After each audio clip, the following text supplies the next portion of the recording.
My name is Ava Kingsley, and if you're here, you probably think you know what betrayal feels like.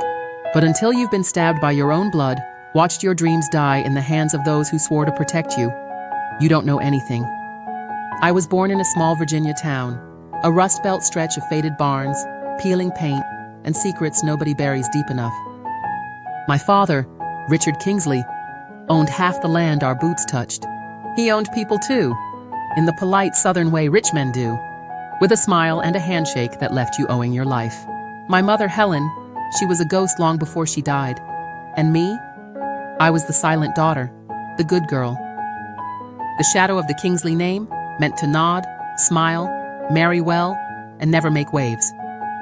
But the waves came anyway, in the shape of my older half-brother Daniel Kingsley. The name still tastes like metal in my mouth. The golden boy. Star quarterback in high school, fresh teeth for every camera, father's pride. My curse. We were never close. I was 5 when he moved in, a child from my father's first fling, shipped over like an unwanted package after his mother overdosed. He hated my mother for existing. He hated me for being legitimate, but no one saw that. They only saw the golden heir and the quiet daughter, the way it was supposed to be. When my mother died, cancer, they said, but I know now it was the pills, the silence. I was 16. Daniel held my shoulders at her funeral, squeezed just a little too hard, leaned down and whispered, "Don't cry too loud, Ava, or people might wonder what you're hiding." I didn't know then, but I learned. After Mom, it was just me, Daniel, and my father's mansion. I was a ghost, drifting through corridors full of polished portraits. And Daniel? He was a prince, learning how to become king. He learned fast. He kissed the sheriff's daughter, charmed the church ladies, managed my father's real estate deals. Every Sunday dinner, he would smile across the table, mouth full of roast, eyes full of secrets. He told Dad I wasn't well, that I was fragile, that I should stay home, that I didn't need to finish college. When I spoke, my father cut me off. When I asked for my share of the business, he laughed. "Ava, sweet girl, Daniel knows how to handle these things. You just enjoy life." What life? The one they boxed up for me in a dusty attic while they carved my inheritance into their names? But I played the ghost. For a while, it was my father's 70th birthday. The last night I'd ever live in that house. Daniel stood up during the toast, his tie perfect, his smile rehearsed. He announced the new Kingsley Trust. How Dad's estate, the land, the money, the farms, would pass straight to him. Not split, not shared, all his. They said it was to protect me, because I couldn't handle it alone. The room clapped. The pastor clapped. My father beamed. Daniel winked at me. I excused myself before the cake. I packed a single suitcase. I left the house at 3 a.m. I walked out under that ancient oak tree where Mother's roses still grew wild in the dark. And I swore, under my breath, under that moonless sky, that I would burn this family to ashes, but slowly, carefully, deliciously. A short story about revenge? No, this would be a masterpiece. Some girls run away and vanish. I vanished and became unavoidable. When I left that night, I wasn't Ava Kingsley, the forgotten daughter anymore. I was Ava Holloway, my mother's maiden name. The name she buried when she married into money and misery. I liked the way it sounded. Sharp, unfinished, free. I moved to Richmond first, 2 hours from that mansion, but worlds away. I lived in a shoebox studio above a diner. Smelled like burnt grease and stale coffee. Perfect camouflage. I worked nights, waitressed, poured coffee for truckers and lawyers who never looked twice at a girl with her hair tied back and her smile folded away. But I watched, I listened, and I learned what secrets cost. Daniel thought I was gone for good. He sent me Christmas cards, cheap store-bought things with my name misspelled. He made sure they were forwarded to an old address, like I was dead and drifting. Meanwhile, I was alive, and building a dossier thicker than my father's ledgers. I found his mistress first. Not the sheriff's daughter. She was old news by then. This one was new, married, 2 kids, mortgage in Daniel's name, but nobody knew. I snapped photos, grainy streetlight shadows of his car parked in her driveway when her husband worked nights at the steel mill. Secrets, the currency of kings. I needed more than secrets. I needed leverage. So I found Michael.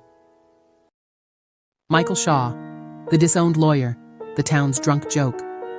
Once the Kingsleys ruined him when he refused to fake deeds for my father.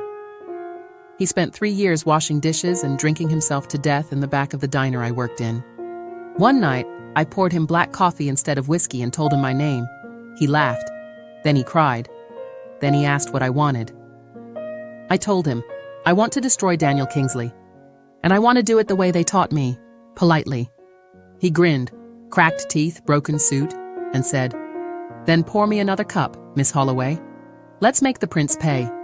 It wasn't enough to have photos. Small-town scandals die fast if you don't feed them right. So Michael drafted letters, anonymous, cruelly worded confessions. We mailed them to the husband's mother, to the mistress's church, and then we waited. In a town like ours, secrets are bombs waiting for matches. One Sunday morning, the husband found Daniel's car in his driveway, and his wife in Daniel's arms. The papers called it a domestic disturbance.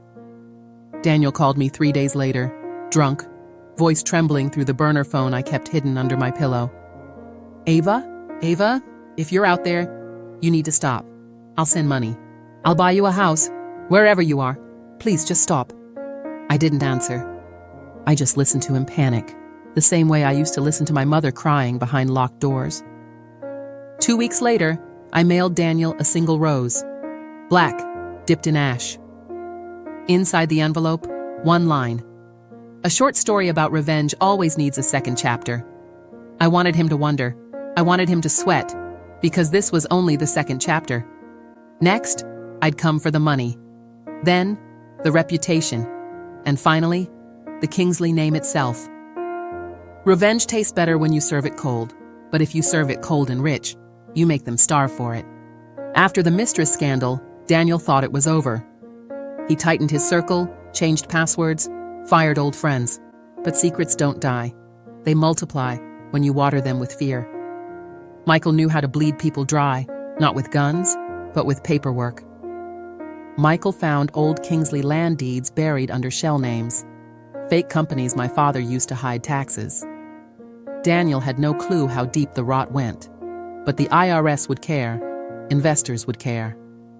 And so would the bank that kept lending him money to look rich. We dug deeper. Michael drafted anonymous tips. We mailed them to nosy local journalists who'd once been banned from Kingsley family events. I posed as a former housekeeper, a scorned girlfriend, an anonymous ex-accountant. Every letter leaked a new piece of the truth, tiny cracks that spread like frost through glass. Within weeks, the whispers were headlines. Local heir accused of tax evasion. Kingsley Trust under audit. Kingsley Holdings faces lawsuits. Daniel's pretty picture started to peel. Daniel called me again. Sober this time. Tired. Small. Ava, please. You're killing the family name. I'll sign you your share. I'll pay you double. Triple. Just stop. You're my sister. Funny how I was sister when he needed forgiveness. I let him beg for 10 minutes. Then I hung up, because I didn't want his hush money. I wanted him cornered, surrounded by debt collectors and county clerks with subpoenas. So I waited. And when he tried to donate hush money to a corrupt county clerk to lose the deeds, Michael caught him on tape. We leaked it through a small news blog owned by an old reporter my father once blackballed. Full circle. Small town. Nobody forgets. But Michael Shaw, my loyal lawyer knight, was never clean himself. I started noticing the late-night calls he didn't want me hearing. Old files he lost and found again. Money moving from secret accounts, more than I ever planned. One rainy Tuesday, I followed him. I watched him slide into a diner booth across from a stranger wearing the Kingsley ring. Daniel's fixer. Michael wasn't just helping me, he was hedging his bets. Playing both sides, feeding me enough to ruin Daniel slowly, but keeping me weak enough so he could switch sides if the storm turned. Betrayal runs in my bloodline. Why did I think Michael would be different? I didn't scream, didn't panic. I watched, I wrote down every word. Michael promising Daniel a way out. Let her feel like she's winning, then we settle, bury the files. She signs an NDA, walks away poor but proud. They laughed about me. The girl with big revenge dreams, still the ghost in the attic. That night, I sat alone in my motel room, the cheap one by the highway where nobody knew my name, and I made a new vow. Michael wanted to play both sides. Daniel wanted to buy my silence. I'd let them try. And then I'd bury them both in the same grave they dug for me years ago. I wasn't just taking revenge anymore. I was rewriting the story. No Kingsley escapes, not even the ones I hired to help. There's a kind of quiet that only comes before the worst storms. I learned to love that quiet. When Michael betrayed me, I didn't run to confront him. I let him think he'd won. Let Daniel think he'd bought my silence.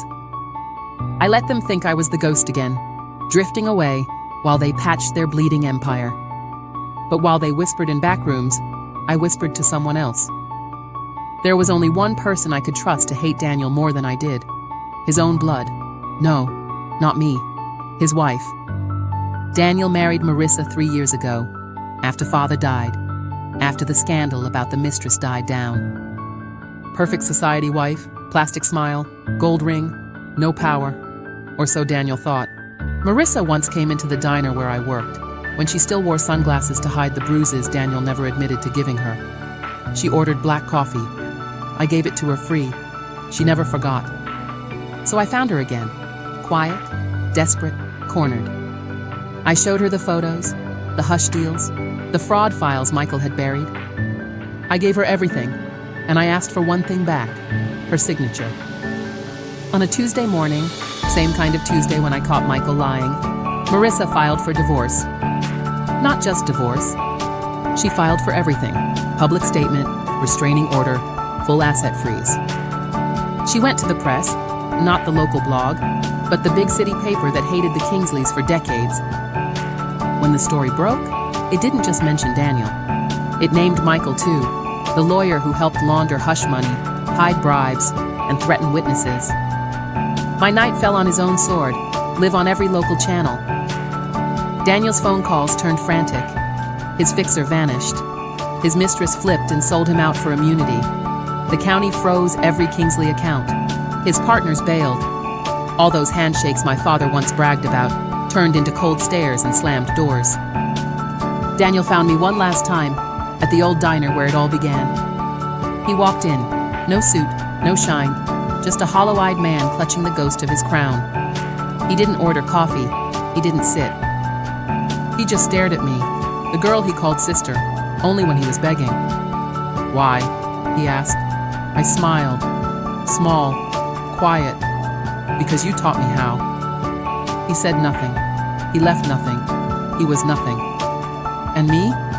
I paid the diner bill, tipped the new waitress double, and walked out under the same gray sky where this story began. Some people think revenge has to be bloody. They want fire, screams, death. They don't understand. The best revenge doesn't kill you. It makes you live with what you did. Daniel Kingsley wakes up every day knowing he is the ghost now. Michael Shaw sits in a county cell waiting for a trial he won't win. Marissa Kingsley runs the trust now, but I own the real crown. My mother's name, Holloway, the one she buried to be respectable, is now on every deed they ever stole. I gave the old lands to families Daniel evicted years ago. Open land, fresh start. No Kingsley walls around it anymore.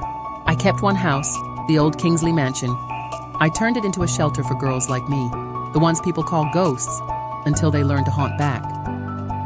They say this was just one of those short stories about revenge. Maybe it was, or maybe it was a warning. My name is Ava Holloway, once Ava Kingsley. This was my story.